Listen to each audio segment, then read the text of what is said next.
अस्सलामुअलैकुम स्टूडेंट्स।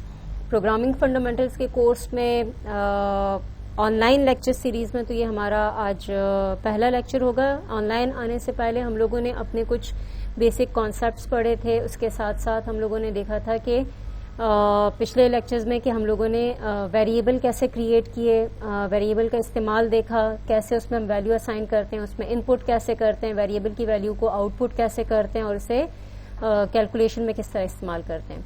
सो आज के लेक्चर में हम लोग बात करेंगे डेटा टाइप्स के हवाले से। ठीक है, डेटा टाइप्स क्या होती हैं। जब हमने वेरिएबल्स क्रिएट किए थे तो वहां पर हम C++ के अंदर बताते हैं कि वैल्यू जो है आपकी वेरिएबल के अंदर वो किस टाइप की स्टोर होगी। बेसिकली हमने देखा था कि आपकी जो C और C++ लैंग्वेज है वो टाइप सेफ लैंग्वेज है, बिकॉज क्योंकि जब हम कोई डेटा स्टोर करते हैं मेमोरी में तो हमें बताना होता है कि किस टाइप की वैल्यू जो है ये वेरिएबल होल्ड करेगा। तो नॉर्मली ये जो कॉन्सेप्ट है इसको हम कहते हैं डेटा टाइप्स। ठीक है, सो डेटा टाइप्स ये डिफाइन करती हैं कि वेरिएबल के अंदर जो डेटा या वैल्यू स्टोर होगी वो उसकी टाइप क्या होगी। जैसे कि हमने देखा था कि इंटीजर वेरिएबल के अंदर आप integer value, integer number, integer data store कर सकते हैं। अगर आपका कैरेक्टर वेरिएबल है तो कैरेक्टर वेरिएबल के अंदर कैरेक्टर डेटा ही स्टोर किया जा सकता है। ठीक है, इसी तरीके से अगर आपके पास स्ट्रिंग वेरिएबल है तो स्ट्रिंग टाइप का डेटा स्टोर किया जा सकता है। सिमिलरली फ्लोट जो वेरिएबल है फ्लोट टाइप का, तो उसमें आप जो डेसिमल पॉइंट वाली वैल्यूज होती हैं, फ्रैक्शनल पार्ट जिनमें होता है, वो वैल्यू आप स्टोर कर सकते हैं। अब C और C++ के अंदर जो आपके पास बेसिकली हम यहाँ पे C लैंग्वेज की बात नहीं करेंगे, हम खासतौर से C++ की बात करेंगे। C++ लैंग्वेज के अंदर आपके पास जो बेसिक डेटा टाइप्स हैं वो हैं इंट। ठीक है, थोड़े ही डेटा टाइप्स हैं, ज्यादातर हमारी सारी प्रोग्रामिंग इन्हीं टाइप्स के जरिए होती है। सबसे पहले इसमें आती है इंट। C++ लैंग्वेज हमारी केस सेंसिटिव लैंग्वेज है, तो ये तमाम के तमाम जो कीवर्ड्स हैं डेटा टाइप के लिए वो सारे के सारे स्मॉल है। ठीक है, जिसमें सबसे पहले हमारे पास है इंट। इस तरीके से दूसरा हमारे पास डेटा टाइप के लिए कीवर्ड यूज होता है वो फ्लोट। तीसरी हमारे पास टाइप है डबल। चौथी हमारे पास बूल और पांचवी हमारे पास चार है। अगर आप C लैंग्वेज की डेटा टाइप की बात करते हैं तो C लैंग्वेज के अंदर बूल टाइप जो है वो डिफाइन नहीं है। ठीक है, C लैंग्वेज में इंट, फ्लोट, डबल और चार है। C++ के अंदर जो है इंट, फ्लोट, डबल और चार के साथ साथ बूल टाइप जो है वो भी इंट्रोड्यूस की गई है। अब इंटीजर जो है 4 बाइट के मेमोरी लेता है। मेमोरी के अंदर इंटीजर 4 बाइट ऑक्यूपाई करता है, जिसमें आपके सिर्फ वो नंबर स्टोर होते हैं जिसमें डेसिमल पॉइंट नहीं होते। ठीक है, इंटीजर नंबर स्टोर होते हैं। फ्लोट भी मेमोरी में 4 बाइट लेता है, लेकिन इसके अंदर आप फ्रैक्शनल नंबर्स यानी डेसिमल पॉइंट वाली वैल्यूज भी स्टोर कर सकते हैं। मसलन आप कहते हैं 4.7895। ठीक है, अब डेसिमल पॉइंट के बाद ये जो फ्रैक्शनल पार्ट है इसके अंदर डेसिमल पार्ट कितने आप स्टोर कर सकते हैं, इसमें आप up to 7 decimal digit store कर सकते हैं। इस तरीके से अगर आपको फ्लोट से ज्यादा बड़ी रेंज की वैल्यू लेनी है तो फिर आप डबल टाइप ले लेते हैं। डबल आपके पास 8 बाइट मेमोरी ऑक्यूपाई करता है, इसमें भी आपके फ्रैक्शनल नंबर स्टोर होंगे। इसमें आपके पास जो नंबर ऑफ डेसिमल डिजिट्स यानी डेसिमल पॉइंट के बाद जो नंबर ऑफ डिजिट्स आपके आते हैं वो आपके 15 डिजिट तक आप एक्यूरेट वैल्यू ले सकते हैं। ठीक है, इसी तरीके से अगर आपको ट्रू फॉल्स वैल्यूज जो हैं वो स्टोर करनी हो, ट्रू फॉल्स को हम कहते हैं बूलियन वैल्यूज, तो ट्रू फॉल्स वैल्यूज को स्टोर करने के लिए हमारे पास जो टाइप है वो है बूल, POOL। ये मेमोरी में 1 बाइट लेता है। इसी तरीके से अगर आपने कैरेक्टर, एक सिंगल कैरेक्टर स्टोर करना हो, मसलन A से लेकर Z तक, कैपिटल हो या स्मॉल, कोई भी एक लेटर, वो आपका जो स्टोर होगा उसके लिए आपकी डेटा टाइप 4 इस्तेमाल की जाती है। ये भी मेमोरी के अंदर 1 बाइट लेता है। अब ये सिंगल कैरेक्टर आपका हो सकता है, इसको हम लेटर भी कहते हैं।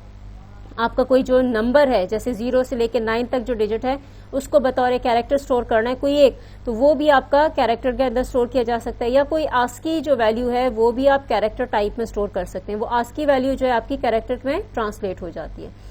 डेटा टाइप्स को C++ के अंदर 3 ग्रुप्स में कैटेगराइज किया जाता है, 3 ग्रुप्स में डिवाइड किया जाता है।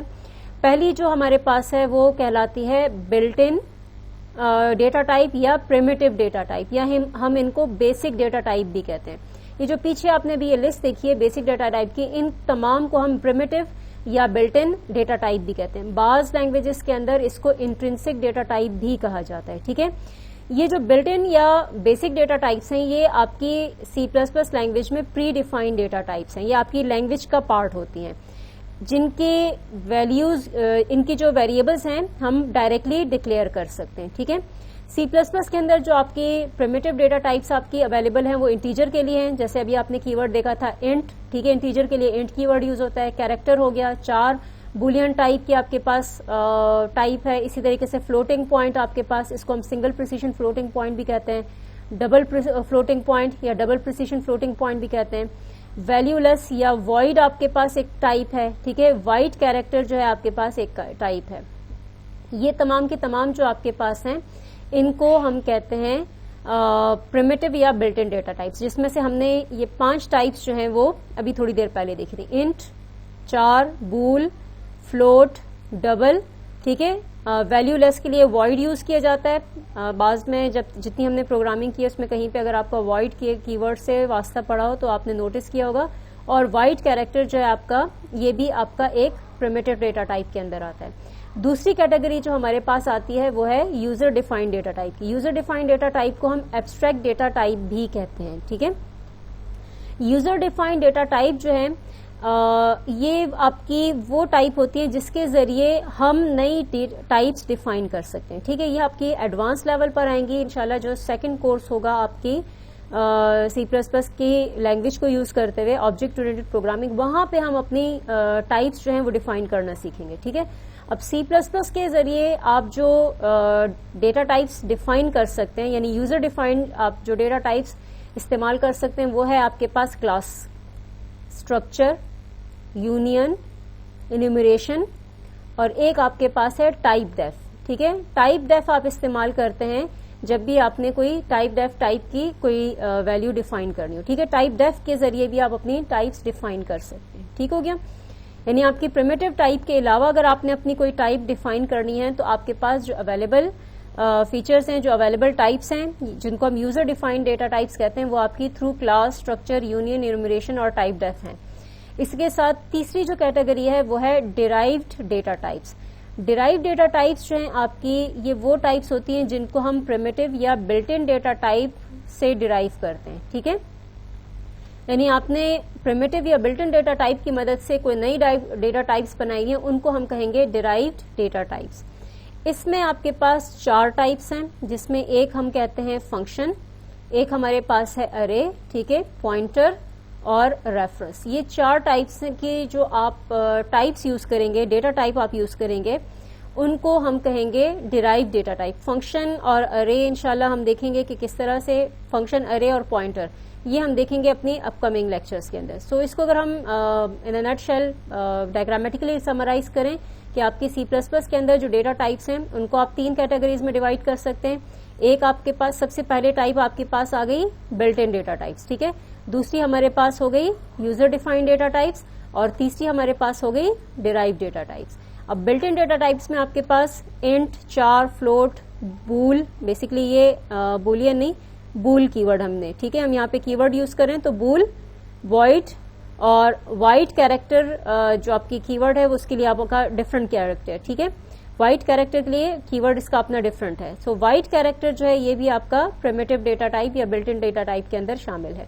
इस तरीके से यूजर डिफाइंड डेटा टाइप में आपके पास क्लास, स्ट्रक्चर, यूनियन, इन्यूमरेशन यानी इनम, टाइप डेफ हम इस्तेमाल करते हैं। इसके अलावा डिराइव डेटा टाइप में आपकी अरे, रेफरेंस, फंक्शन, पॉइंटर ये आपकी आ जाती है। ठीक है, जब भी आपके वेरिएबल क्रिएट होती है, यानी जब आप स्टेटमेंट देते हैं वेरिएबल को क्रिएट करने के लिए C++ के अंदर, तो कंपाइलर क्या करता है, उस वेरिएबल के लिए मेमोरी जो है वो रिजर्व कर लेता है। वो कितनी मेमोरी रिजर्व करेगा, वो बेसिकली आपकी ये डेटा टाइप का जो कीवर्ड है वो उसको बताएगा। ठीक है, जब आप डिक्लेयर करते हैं वेरिएबल को, तो उस डिक्लेरेशन को इस्तेमाल करते हुए कंपाइलर जब उस वेरिएबल को मेमोरी में क्रिएट करता है तो उसकी डेटा टाइप देखेगा और उस डेटा टाइप के अकॉर्डिंगली मेमोरी में स्पेस रिजर्व करेगा।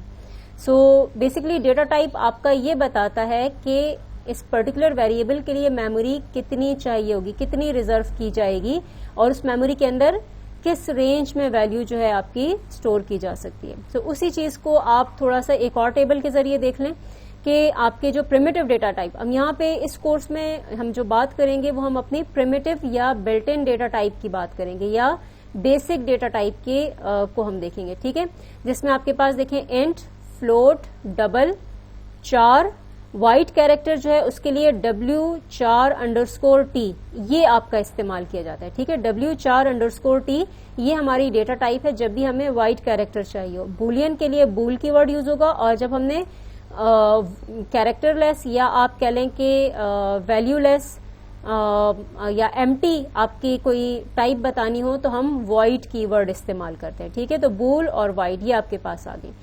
अब इंट, जैसे कि हमने बात की 2 या 4 बाइट हमने कहा था, बास सिस्टम में ये 2 भी ले सकता है। फ्लोट 4 बाइट मेमोरी में लेता है, डबल 8 बाइट लेता है, 4 1 बाइट लेगा, और जो वाइट कैरेक्टर है W4_T इसका कीवर्ड है, वो मेमोरी में 2 बाइट के अंदर कैरेक्टर स्टोर करेगा। बूल 1 बाइट लेता है और वाइट जो है वो 0 बाइट लेता है। सो यहाँ पे जो हमने ये साइज की बात की है कि कौन सी डेटा टाइप मेमोरी में कितने बाइट की मेमोरी या कितने बिट्स की मेमोरी स्टोर करेगा, रिजर्व करेगा, वो आपके कंपाइलर के ऊपर भी डिपेंड करती है, ठीक है। तो आपके बास कंपाइलर के अंदर जो है, जो पुराने कंपाइलर है उसमें आपकी इंट 2 बाइट लेता है, जो नए कंपाइलर हैं उसमें आपके पास जो लेटेस्ट आपके आ रहे हैं उसमें 4 बाइट में इंटीजर वैल्यू स्टोर करती है। तो ये डिपेंड करता है कि आपका C++ का कंपाइलर जो है वो कौन सा है, किस प्लेटफॉर्म के लिए है, उसमें आपकी जो टाइप्स हैं वो क्या कितने साइज ले रही है। इस पर इंशाल्लाह हम बात करेंगे अपने नेक्स्ट लेक्चर के अंदर। कोई क्वेश्चन हो, आप लोगों को कोई कंफ्यूजन हो तो आपको आपके पोर्टल के आईडीज और पासवर्ड्स मिल चुके होंगे। आपके जो पेज है प्रोग्रामिंग फंडामेंटल्स का, उसमें आपका डिस्कशन बोर्ड की एंट्री होगी।